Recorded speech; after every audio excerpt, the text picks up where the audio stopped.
All my years of making videos in Hoboken have prepared me for this. There's an airport right there, planes taking off. You'll probably see some. Construction down here. Let's just do it anyway. Hey, what is up guys? MKBHD here, and I'm at my hotel in Las Vegas, pre-CES 2016.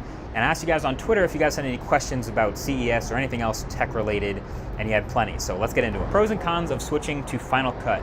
All right, so if you guys follow me on Twitter, then you already know that I recently switched from Adobe Premiere as my main editor for like the past 5 years to Final Cut Pro 10. It's gotten a bad rap in previous versions, but I actually really like it. The main reason I switched, and the biggest pro, is performance, render times, playback, smoothness, all of that is much better in Final Cut.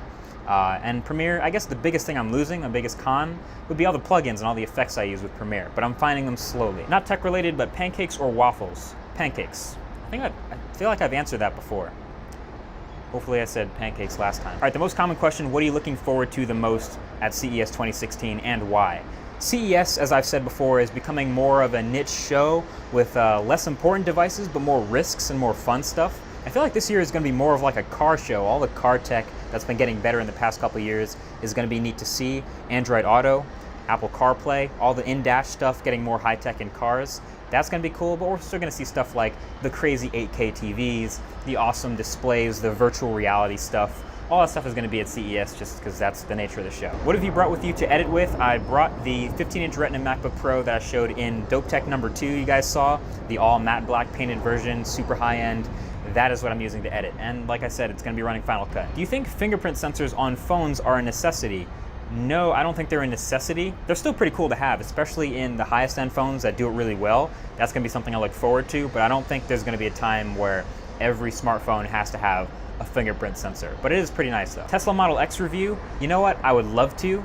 If anyone at Tesla is watching this, or if anyone has a contact at Tesla, or if any of you guys have a Model X and wanna let me use it for a video, I will gladly make a video about the Tesla Model X. How about what's in my bag video for CES 2016? All right, let me actually pull up I put an Instagram photo of the exact bag that I packed, so I'll show you exactly what's in it. All right, so the Red Weapon Dragon at the bottom right with the 7-inch monitor on top that I'm recording on right now.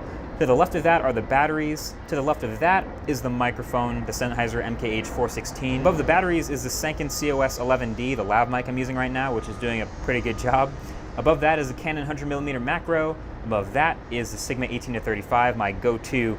And then to the right of that is the Canon Cine 14mm lens, which I'm using to record this video. Up top is the Sound Devices Mix Pre-D and some cables, some power stuff. And then over to the right is a little XLR cable and my mini mag reader for reading the SSDs that this camera uses. I definitely won't be bringing all of that to the show floor though. The idea of going to the show is to be as lightweight as possible. So I'll have a backpack with about half that stuff. And I tend to not do any audio stuff on the show floor itself, so it's just gonna be capturing video. Have you ever dropped the weapon or any other expensive gear? God, no, I've never, I mean, you're probably jinxing me now that I'm saying this. I've never dropped anything like that, super expensive. Last piece of tech that I dropped was a phone, the Moto X, the first Moto X, and it didn't even break. What will the new Nexus phones be called this year? Nexus 7? Oh. Will you buy an 8K TV this year? And if yes, where are you planning to get 8K videos from?